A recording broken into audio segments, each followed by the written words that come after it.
Hello, this is Kyle from Midnight Paranormal Files back again. Today we have a special guest. So what's her name?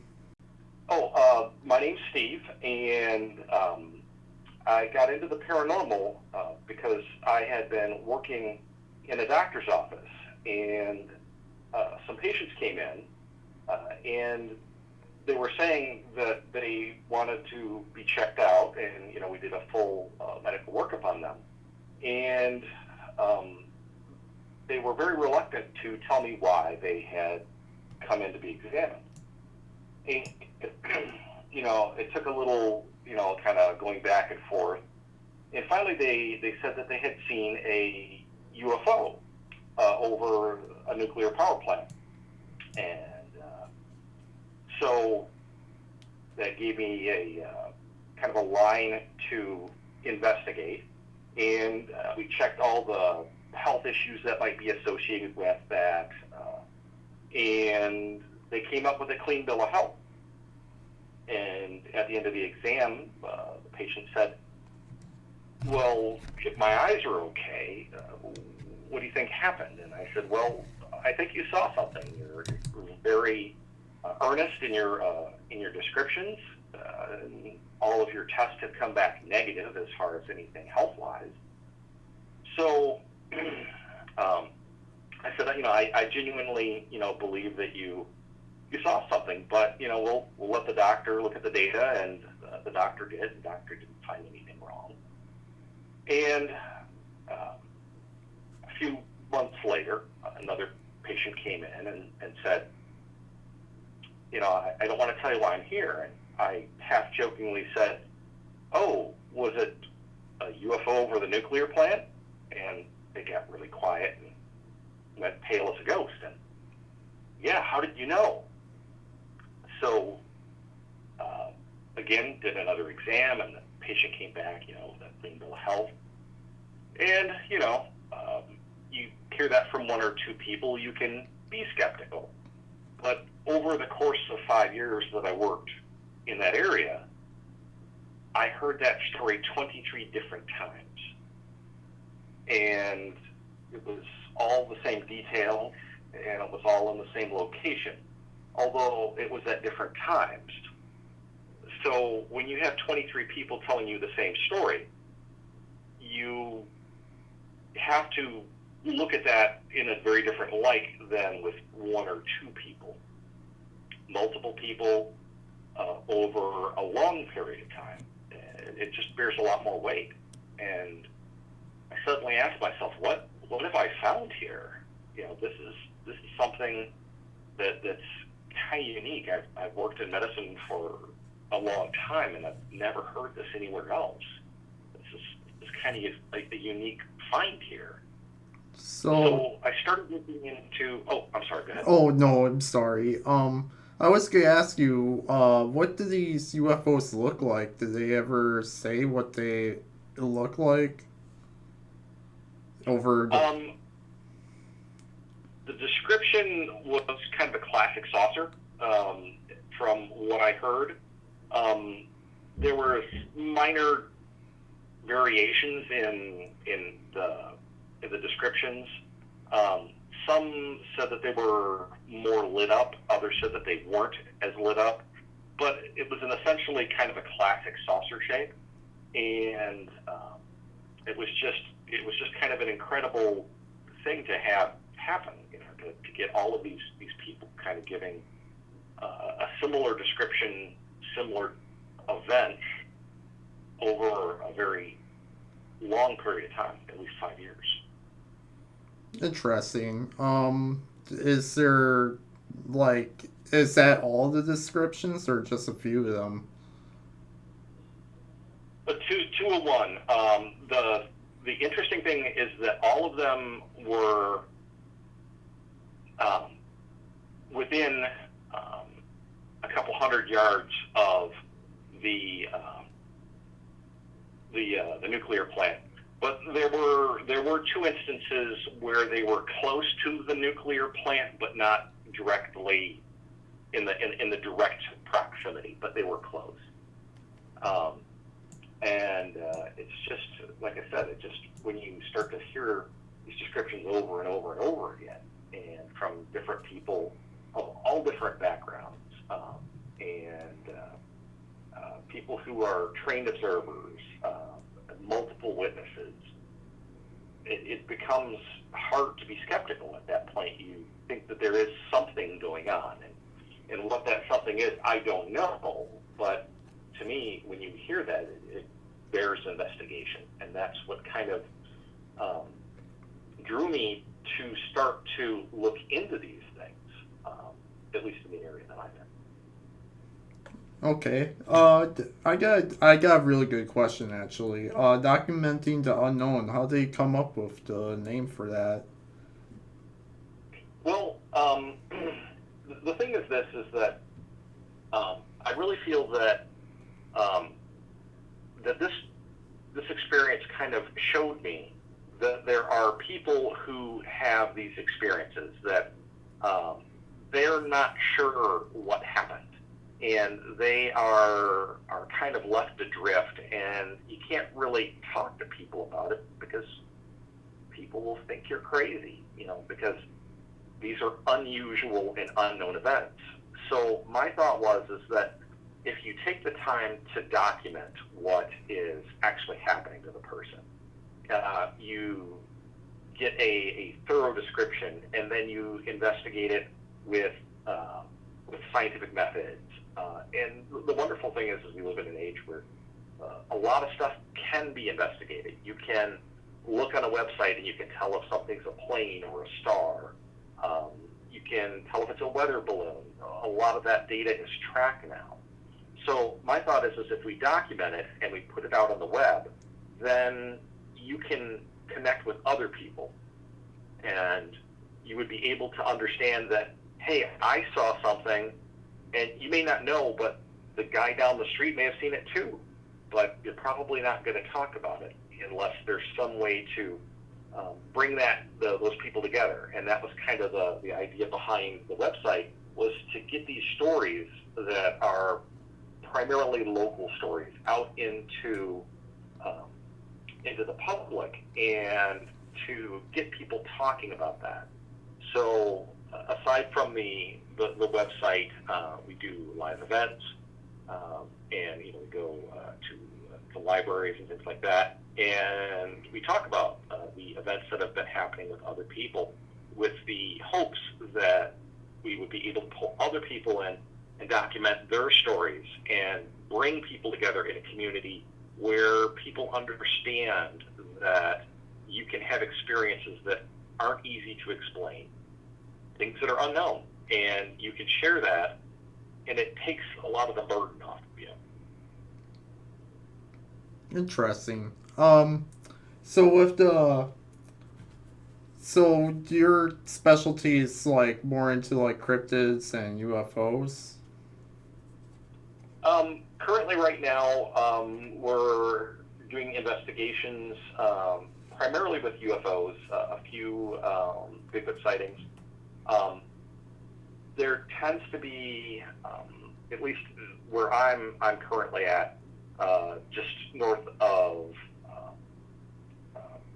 Milwaukee, there tends to be an abundance of sightings of UFOs in the greater Milwaukee area, and to the north. And I kind of you go where the fishing's easiest, I would say. But so far, it's been primarily stories of UFOs and a few cryptids. But I'm willing to take just about any story and take a look at it, and give it proper scrutiny. Yeah, what we do in the Team Diamond, we do like ghost hunting and stuff like that, more than, or that realm, more than UFOs and cryptids, even though I want to like touch into that kind of stuff. So how do you start doing that, what you do? Well, one of the things is really primarily to get started in something like this would be to get in contact with some of the major UFO investigating agencies, Like MUFON. MUFON and a NICAP, and you can actually, they have databases of sightings that people have called in, and you can look at these databases. You can kind of pull them up and you can map them out in your local area, and you can see, hey, there may be a trend over in this area. You know, there may be a trend over in, you know, a town over, or a town 50 miles away. And then you can kind of use that because you know that there are sightings there. Then you can kind of go, and that's how you would, you know, look into it like that. Like I said, we've done live events. The first event that I did, I went to Benson's UFO bar in the Kettle Moraine. Yeah, I've been there too. That was actually. I'm sorry. Oh, no, it's a fun little place to visit, and I was surprised. I went and I talked to the owner, Bill Benson, and I talked with him for hours, just hours.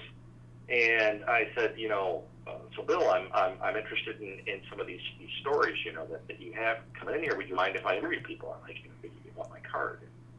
He said, sure. He says, but you know what? He's like, I can do something better. He says, we've got this big event coming up, and why don't you just come on out and do some interviews? So I brought my computer, and I put up a banner, and it just said, tell me your story. And I had a line of people who wanted to tell me their story. Was that, I'm sorry to interrupt, but, was that, UFO days you were talking about? Exactly. Yeah. Exactly. We went to it on, like, the last year they did it, before Bill passed away, and it was, I definitely liked it, the event that they have, that they do. It was really sad that Bill passed away. He passed away to COVID, and it was a real loss for the community. Bill was a wonderful person to talk to. He always had an open ear, and he was always willing to provide a space for people to really let other people know their experiences and feel welcome and safe. I'm trying to kind of continue that mission that he had in a little different way, but in more of a digital format, you know, an online format. But certainly was an inspiration for getting me started. Now, I know we were talking about, like, the last time we talked to each other about UFOs out in Wild Rose. Could you talk more about that? Sure. In fact, several of the people that I met at the UFO days, some of the first people to come over said, you know, I'm interested in telling you, you know, my story, and I sat there listening to what was going on and what they had encountered, and these were stories that were far more detailed than simple lights in the sky. These were encounters that were at very close range, very descriptive of the event, and it was a husband and a wife who had sat down, and both of them had separate encounters.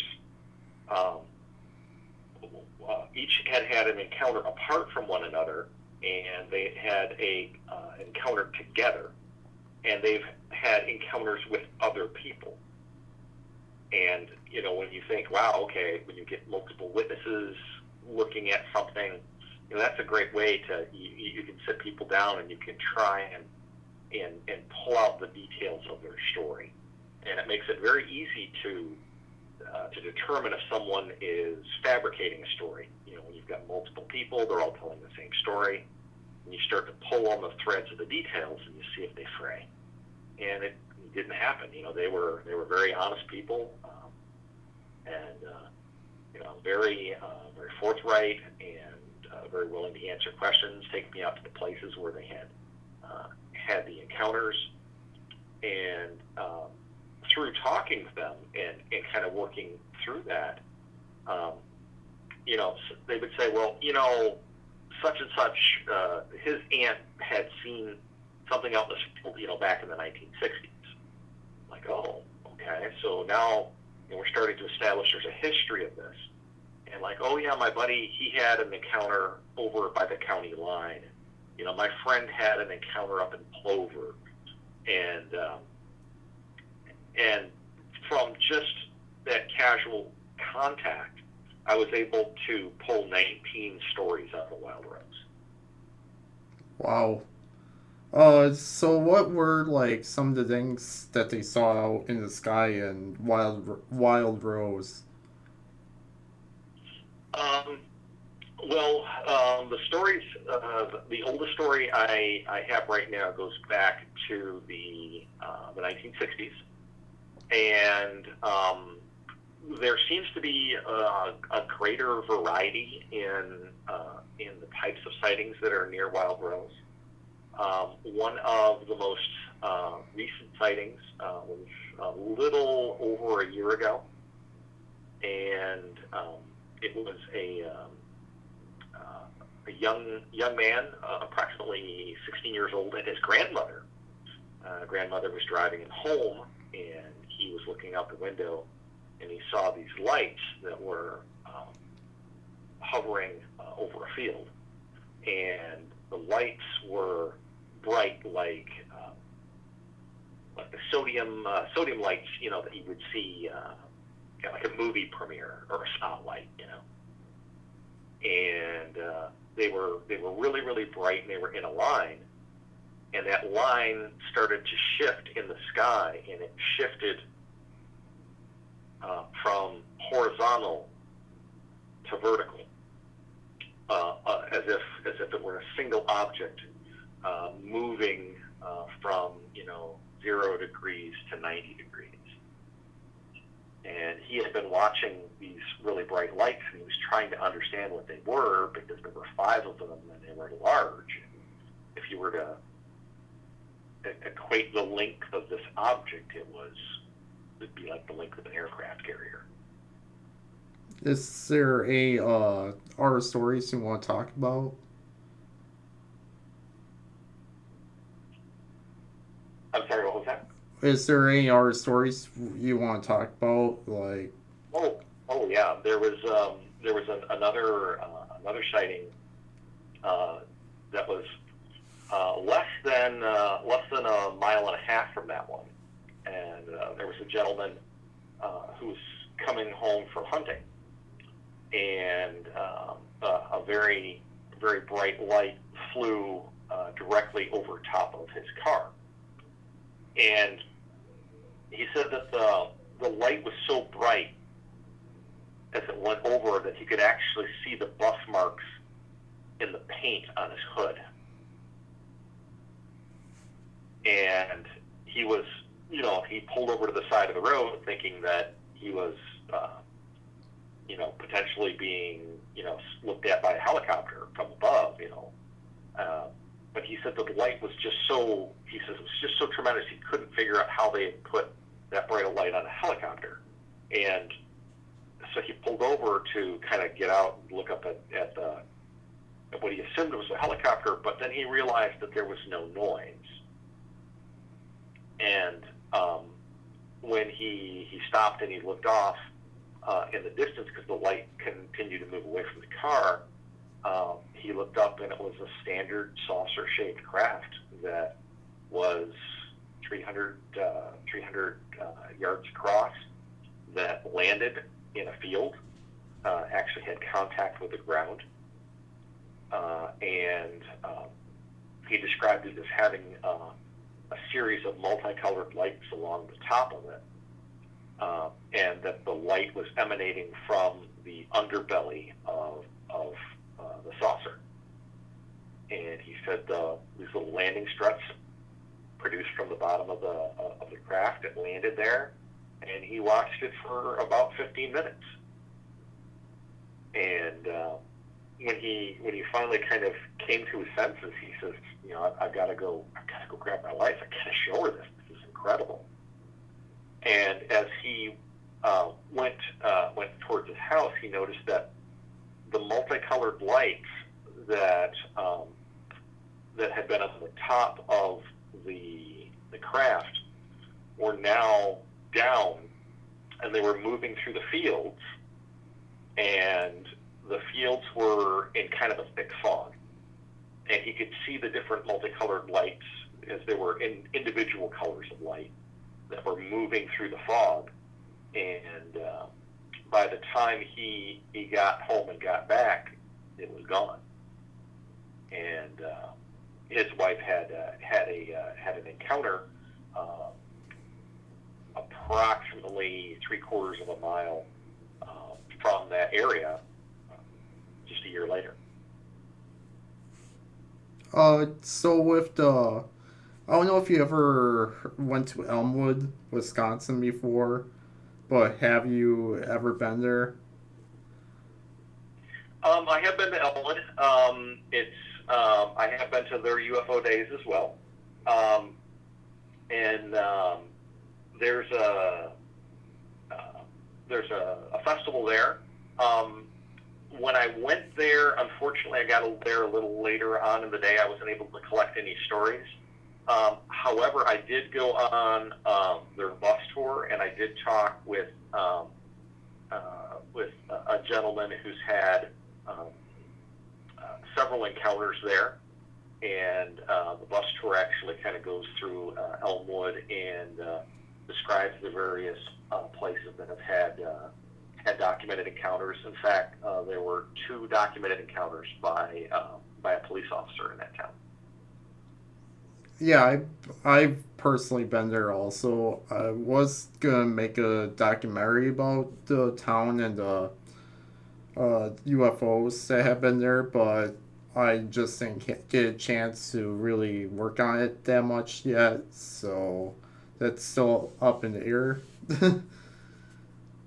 There's a lot of material to work with there. There certainly are a lot of people who over the years have seen strange things, and certainly the town isn't afraid of its reputation.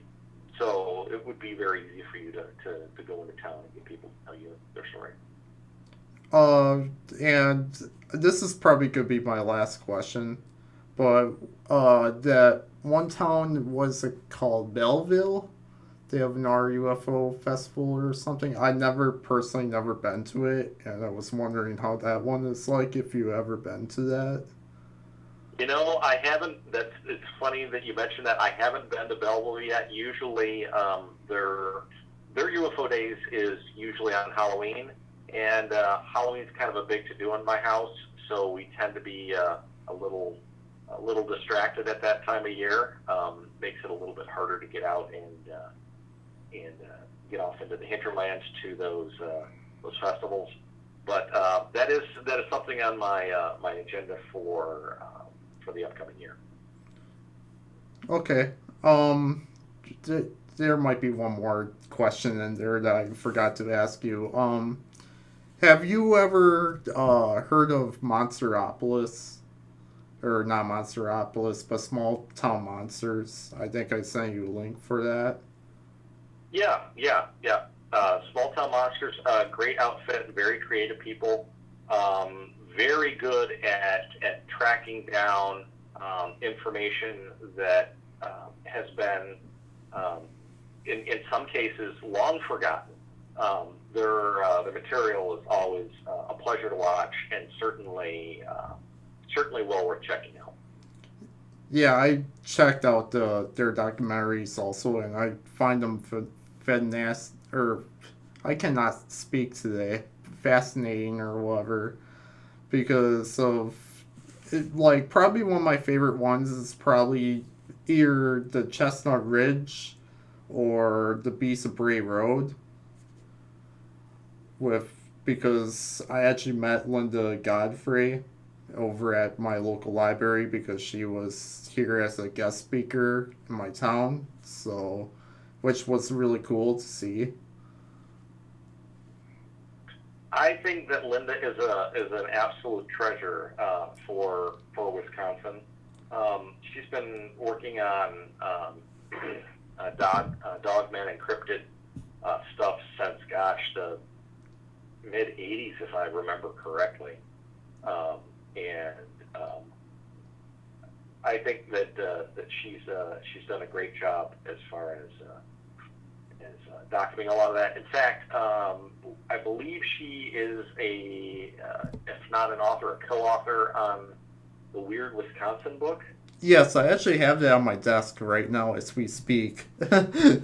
Yeah, she's on here as the Linda Godfrey and Richard Hendricks.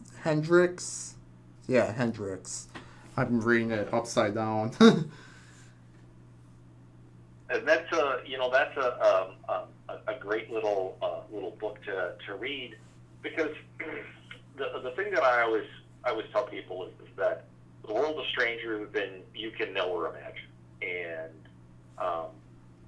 oftentimes you can pull up a book and you can get an idea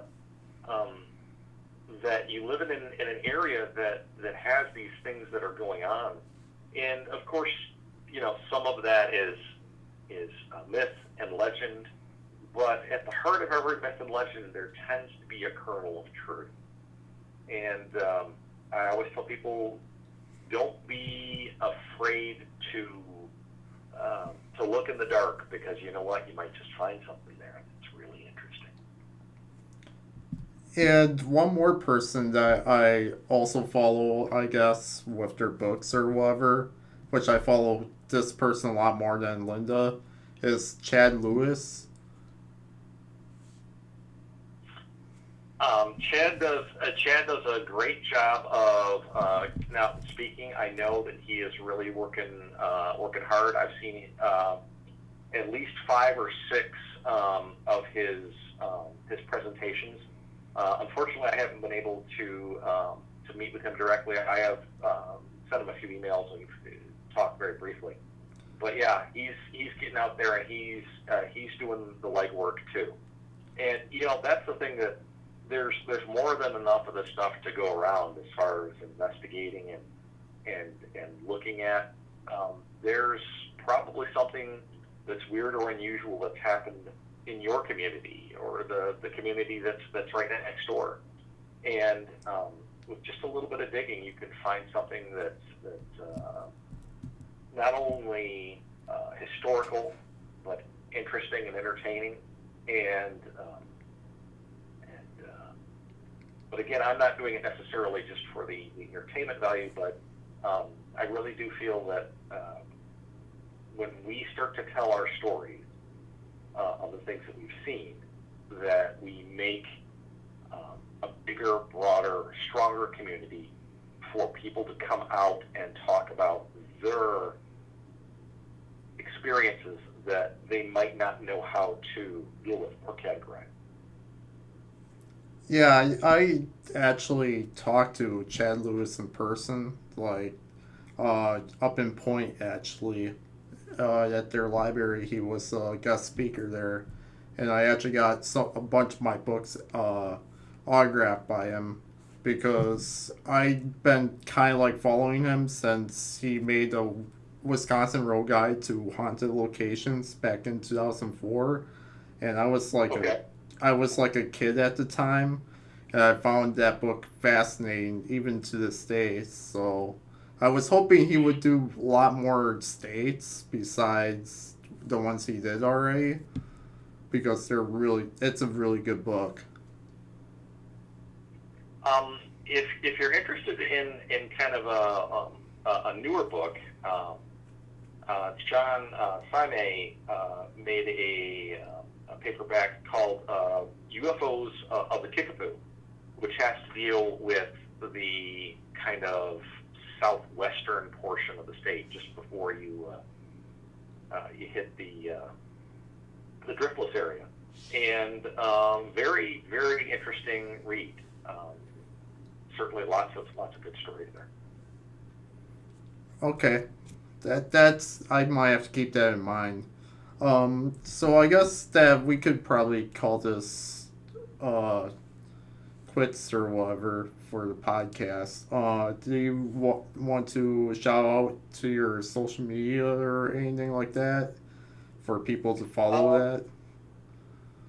Right now, we are on Facebook as Documenting the Unknown, and all of the episodes that we've done the investigations on are available on documentingtheunknown.com.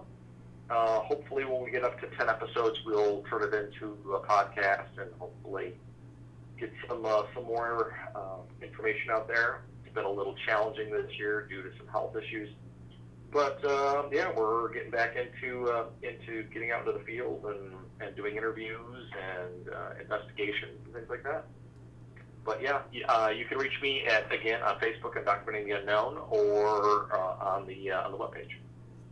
And if you want, you could send me to links for that too, and I'll put it in the description below for the podcast for people to follow it easier. Fantastic. I will definitely do that. And this is Kyle from Midnight Paranormal Files, and I hope you guys like this, or girls, or whoever you are, like this podcast, and share it with your friends and whoever, and I'll talk to you guys in the next podcast.